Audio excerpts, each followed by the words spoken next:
Hi, I'm going to read you chapter 24 of Island of the Blue Dolphins. Spring again was a time of flowers, and water ran in the ravines and flowed down to the sea.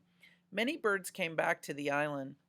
Tanor and Lurai built a nest in the tree where they were born. They built it of dry seaweed and leaves, and also with hairs off Rontu's back.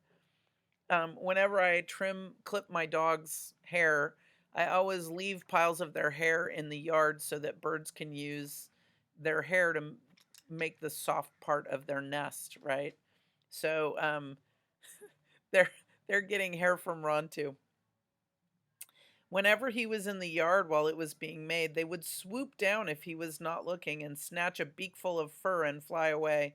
This he did not like, and he finally hid from them until the nest was finished. I had been right in giving a girl's name to Lurai, for she laid speckled eggs, and with some help from her mate, hatched two ugly fledglings, which soon became beautiful. I made up names for them and clipped their wings, and before long they were as tame as their parents. I also found a young gull that had fallen from its nest to the beach below. Gulls make their nests high on the cliffs, in hollow places on the rocks. These places are usually small, and often I had watched a young one teetering on the edge of the nest and wondered why it did not fall. They seldom did. This is one of my students last year referred to this as Karana's pet hospital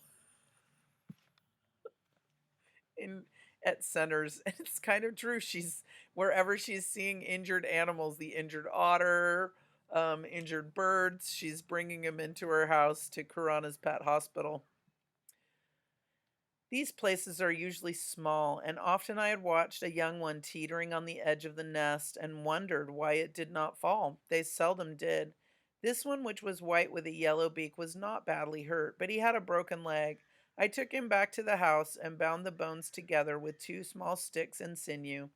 For a while he did not try to walk. Then, because he was not old enough to fly, he began to hobble around the yard. With the young birds and the old ones, the white gull and Rontu, who was always trotting at my heels, the yard seemed a happy place. If I had if only I had not remembered Tutok, if only I had not wondered about my sister Ulape, where she was, and if the marks she had drawn upon her cheeks had proved magical. If they had, she was now married to Nanko and was the mother of many children. She would have smiled to see all of mine, which were so different from the ones I always wished to have. Early that spring I started to gather abalones, and I gathered many, taking them to the headland to dry. I wanted to have a good supply ready if the Aleuts came again. One day, when I was on the reef filling my canoe, I saw a herd of otter in the kelp nearby. They were chasing each other, putting their heads through the kelp and going under and coming up again in a different place. It was like a game we used to play in the brush when there were children on the island. I looked for Monony, but each of them was like the other. I filled my canoe with abalones and paddled toward the shore, one of the otter following me. As I stopped, he dived and came up in front of me. He was far away, yet even then I knew who it was. I never thought that I would be able to tell him from the others, but I was so sure it was Monony that I held up one of the fish I had caught. Otters swim very fast, and before I could take a breath, he had snatched it from my hand. That's not something an otter would normally do. So that's how she kind of also knows that it's her little friend because they don't come up to people and just start like grabbing food out of their hands. For 2 moons I did not see him, and then one morning when I was fishing, he came suddenly out of the kelp. Behind him were two baby otter. They were about the size of puppies, and they moved along so slowly that from time to time Monani had to urge them on. Sea otter cannot swim when they are first born and have to hold on to their mother. Little by little, she teaches her babies by brushing them away with her flippers, then swimming around them in circles until they learn to follow. Monani came close to the reef, and I threw a fish into the water. He did not catch it as he usually did, but waited to see what the young otter would do. When they seemed more interested in me than in food, and the fish started to swim away, he seized it with his sharp teeth and tossed it in front of them. I threw another fish into the water for Monani, but he did the same things as before. Still, the babies would not take the food, and at last, tired of playing with it, swam over and began to nuzzle him. Only then did I know that Monony was their mother. Otter mate for life, and if the mother dies, the father will often raise the babies as best he can. This is what I thought had happened to Monony. I looked down at the little family swimming beside the reef. Monony, I said, I am going to give you a new name. It is Wanany, which fits you because it means girl with the large eyes. The young otter grew fast and soon were taking fish from my hand, but Wanany liked abalones better.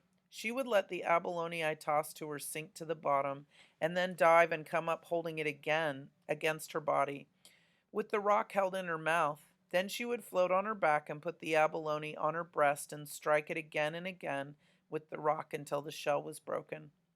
She taught her young to do this, and sometimes I sat on the reef all the morning and watched the three of them pounding the hard shells against their breasts.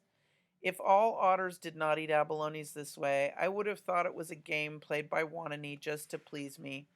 But they all did, and I always wondered about it, and I wonder to this time. After that summer, after being friends with Wanany and her young, I never killed another otter. I had an otter cape for my shoulders, which I used until it wore out, but never again did I make a new one. Nor did I ever kill another cormorant for its beautiful feathers, though they have long, thin necks and make ugly sounds when they talk to each other. Nor did I kill seals for their sinews, using instead kelp to bind the things that needed it. Nor did I kill another wild dog, nor did I try to spear another sea elephant. So she's realized that she loves animals, right?